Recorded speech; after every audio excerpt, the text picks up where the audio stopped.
This was an article that was published on April 1st of 2014, which was almost 11 years ago now. About the story behind the heaviest album to debut. Yeah, and I thought it was cool because it's them kind of like looking back and reflecting and talking about where they were at when they made this record. So here we go. After releasing a record as ferocious and uncompromising as their 1992 masterpiece, Vulgar Display of Power, Pantera could have gone one of two ways: tone things down and craft a more accessible album, a la Metallica's Black Album, or try to go even heavier. But for the band, there really was no choice when it came to making their follow-up, Far Beyond Driven. They said long before this album came out that their goal was to get heavier and heavier with each record. So everybody expected us to write the sellout record and kind of go the Metallica route with a more commercial sound, former Pantera drummer Vinnie Paul says. That made us want to approach it even more from the other side of that spectrum and be even more extreme. That's where the title came from. We had the name before we even started working on the record. Indeed, Pantera's 1994 release, Far Beyond Driven, is an even more extreme, vulgar display of power. 5 minutes alone, Strength Beyond Strength, and I'm Broken up the ante on the muscular fury of the band's earlier songs. Then there were more daring tracks, including Becoming with its almost industrial-sounding whammy pedal squeals and the harrowing, lunging, half-spoken Good Friends and a Bottle of Pills. The album was destined to be a metal classic, but when it arrived March 22nd, 1994, Far Beyond Driven came as a shock to the central nervous system of the music scene at large. By the following week, the record had debuted at number 1 on the Billboard chart, ahead of Bonnie Raitt's new record, Longing in Their Hearts, and Ace of Base's The Sign, which had been at the top the week before. All of a sudden, the media was going, "Who's this Pantera band?" Paul recalls. Yeah, that was a earth-shaking moment, and I have a very clear memory of going to buy Driven when it came out at my local record store, and I took 3 of my friends with me, and we all bought it. Yeah, we all bought that record that day, and so I guess I was surprised still that it debuted at number 1 like it did the next week, but I also went like, oh, several other people did the same thing I did. So to celebrate the landmark album, Revolver rounded up the living members of Pantera, Paul, vocalist Phil Anselmo, and bassist Rex Brown, along with producer Terry Date, to discuss why Far Beyond Driven is so uncompromisingly heavy, the pains of its birth, and the tour that followed. Hang on to your hats, boys. Ready. Vinnie Paul, we pushed ourselves on every record, but Vulgar had such a great reaction. It was the record that established Pantera, so we felt like we had to take our music to another level. Phil Anselmo, when we were touring Vulgar Display of Power, we knew that Far Beyond Driven had to be a legacy-defining type thing. Everybody was very much on board with going against the grain. Terry Date says, it was a really lofty goal to make this record heavier and more powerful than Vulgar Display of Power, which was an incredibly heavy record, but they pulled it off without losing their high level of musicality. Vinnie Paul says, it was a hard record to make because we all pushed each other so much.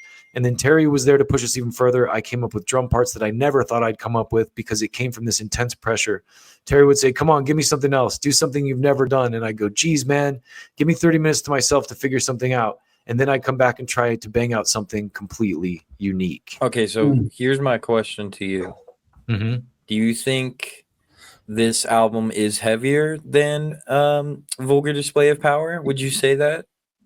Or no, you don't think so? And here's why. I think it's darker, which gives the illusion that it's heavier. Gotcha. But I mean, I guess I shouldn't say no. I think it is probably slightly heavier. I feel like because it's Vulgar darker. Display of Power has more of like that Master of Puppets kind of thing where you can listen front to back. I feel like there's a couple songs in Far Beyond Driven that I'm not super fond of, but most of them are, are classics. I think the riffing, I mean, there's a lot of classic metal riffing in Vulgar, but I think the shit that Dimebag's doing, he definitely stepped it up riff wise on Far Beyond Driven. Yeah, I mean, it was a step up for sure, but I think it was only heavier because it was darker sounding, because Vulgar Display of Power, just if you listen to those two records side by side, like the tuning even that they played in was like a little bit higher. So it's like Vulgar is like a brighter, punchier. That's what I record. mean. That's kind of what I Yeah. mean. Like it has more of those like classic metal chords, and like he's doing a lot of Right. not that Far Beyond Driven doesn't, but it's a lot faster at parts, and it's a lot sludgier and heavier It's at parts darker and as well. sludgier. Sludgier is a good word for sure. Yeah. Yeah. We were listening to a lot of different shit just to hear what was going on. One day I went with Terry to a record store. We picked up Nirvana's In Utero, whatever the fuck it's called, and listened to that and went, fuck, if that's what everybody's listening to, we don't want any part of that shit. Not at all. No, Wow. thank you. Not into it. Heart-shaped boxes and shit. Nope, can't do it. Hey, I love Nirvana. Fuck off, Rex. No, I'm kidding. But I get what they were. I think But Trendkill, the next album, took that mentality, because that's what made Pantera great. You know, was like they were like, no, fuck all that. We do what we go heavy. That's why they wore that like a badge, and that's what made them so great. You know, yeah, they didn't sing or any of that shit. They're just right. They didn't try to water their shit down at all, and that was they just fucking kept evolving heavier and heavier. Anselmo says, Pantera always strived to capture what we were live, and that was hard because we were super intense on stage, but each record captured that vibe better. We all wanted a sneering ugliness that would make people drop whatever they were doing. Brown, I love it. I love that. Brown, we had a huge advance for Far Beyond Driven. We could have done the recording in fucking Maui if we wanted, built a house and done anything we wanted. Instead, we spent a long time working with Terry in Nashville and Dallas because it had to be perfect. That is when... So in the 80s, I think that's what ruined a lot of those bands. They got that advance money and they went like, dude, we're fucking balling now. We're going to go record in fucking Bali and shit and spend zillions of dollars. Yeah. Paul, we had done our other records at Pantego Studio, the studio my dad owned in Texas. He sold that and opened up a place in Nashville. We were still living in Dallas, so we would go to Nashville for 2-3 weeks at a time. We took 3 trips and finished it in 6 weeks. And Date says, although we were in a different studio, it was the same gear and the room was set up the same as Pantego. So our recording process didn't change, and really the intent and direction of the sound was pretty much the same. The main difference is that we were all living in hotels together instead of them living at home. So everyone was in the same studio room all the time. It was more of a band effort in that respect. That's interesting. Vinnie Paul says, we were all working together for a common goal, and that included Phil. When we did Far Beyond Driven, that was the last time we were all on the same page. He was really focused, and we all banged it out, man. The first song recorded was Planet Caravan. We had planned to put that on the second Nativity and Black Sabbath covers album. We wanted to get it out of the way so we could focus on being heavy all the way through. After we did it, our label had a problem with the other label that was going to put it out, so it never made it to Nativity in Black, but we really liked it. So rather than let it go to waste, we decided to put it on our own record. So Anselmo says, Planet Caravan was my choice to do because it was one of my favorite Black Sabbath songs, and if anyone could pull it off and make it sound authentically reproduced in a personal way, I thought we could do it. Rex Brown says, it came from a place of pure inspiration. Vinnie was playing the bongos. I played keyboards and fretless bass. And I think that was a perfect demonstration of what we could do diversity-wise. Vinnie says, the first song we wrote specifically for Far Beyond Driven was 25 Years. That set the tone for everything, and they just kept coming after that. Wow. Good song. Yeah, and I love this because they go into some of the detail here too. So he says, I turned the band on to the Melvins' second record, Ozma. That's Phil speaking. And I didn't expect them to like it much because it was very obscure and strange sounding. But right away, Vinnie Paul spoke up and said, man, that's a pretty awesome drum sound. That is fucking cool because I've always had a ton of respect for the Melvins drummer and the way he sounds. He's always had a killer sound.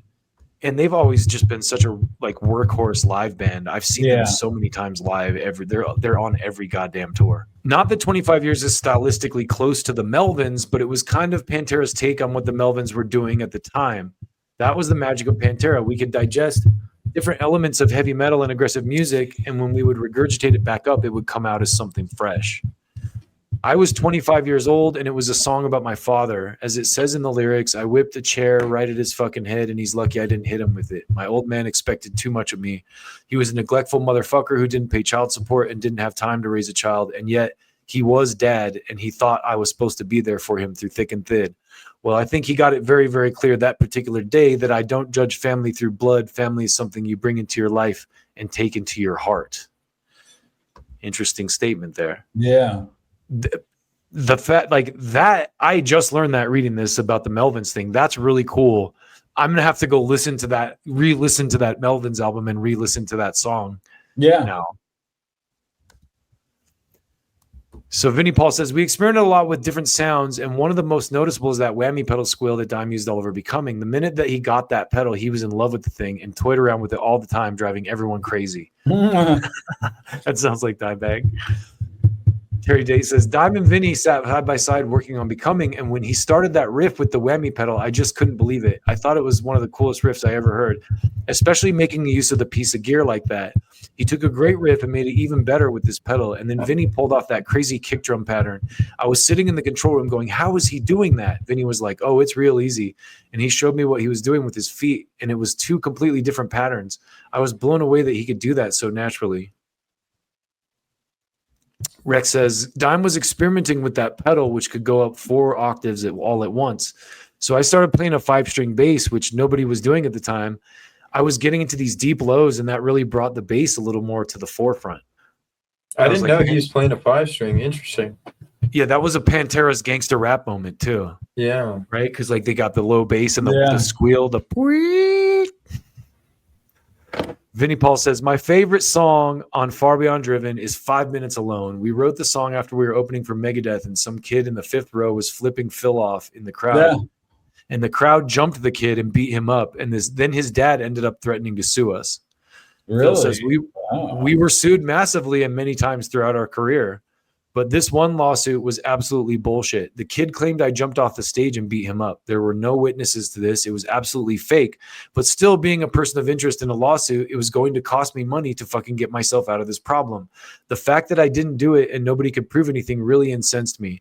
This kid's idiot father told our manager on the phone, honestly, I could care less about the lawsuit. I just want 5 minutes alone with Phil Anselmo. All our manager said to him was, I doubt you do. And he hung up on him. Paul says, we were on fire pretty much the whole time we were making Far Beyond Driven. We were all having a blast and trying new things. That story's awesome.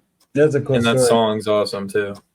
Yeah, I remember, I should have tried to pull it up, but there was a whole MTV Music News piece about that, about 5 Minutes Alone and how they wrote that song based on the dad trying to sue him. Huh.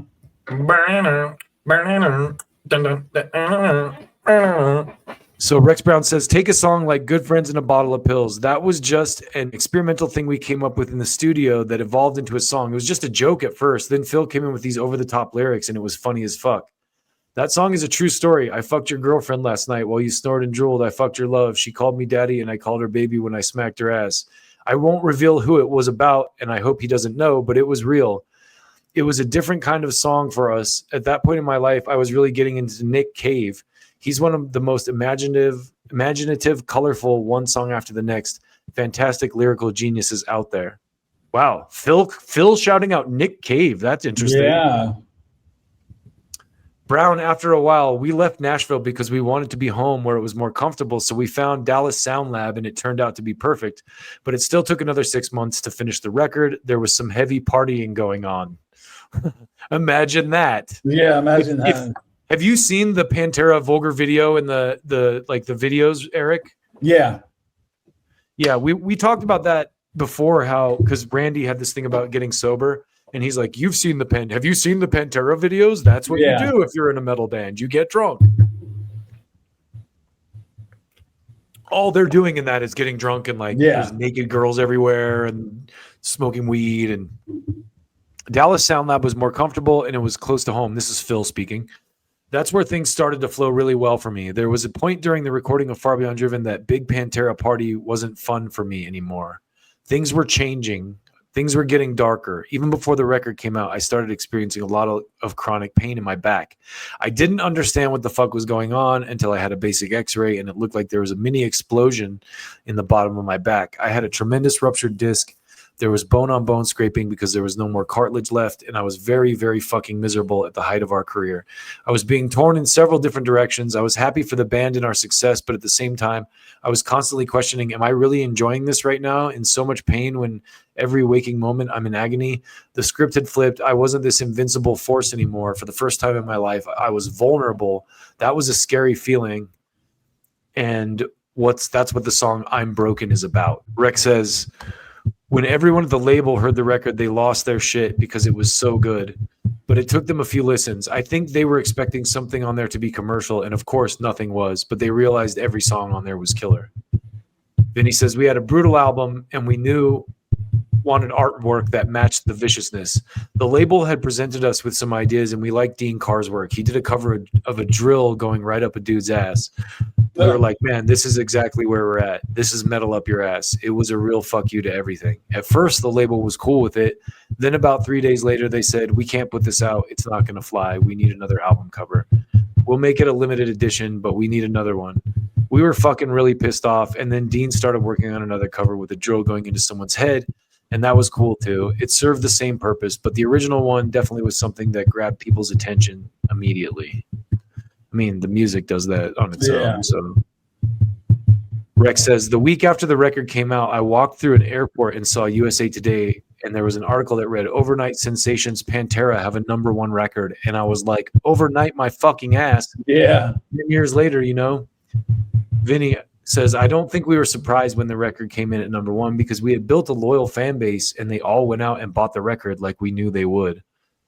Phil says, the touring was really a mixed bag for me. The pain was intense, but the thrill was still there much of the time. And when the microphone was in hand and I was on stage, that part of it, I enjoyed it very much. But during this time, I was drinking an entire bottle of Wild Turkey every night before a show to numb the pain I was experiencing.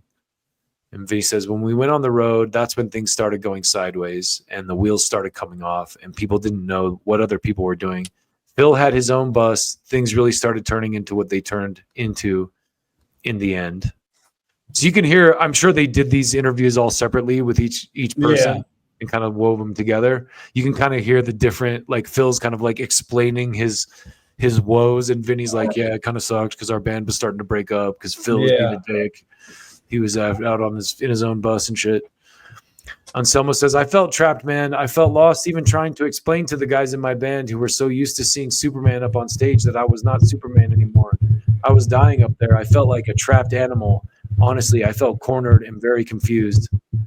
Vinny says, Phil started isolating himself from the rest of us. It got to the point where we wouldn't see each other till about 20 or 30 minutes before the show time.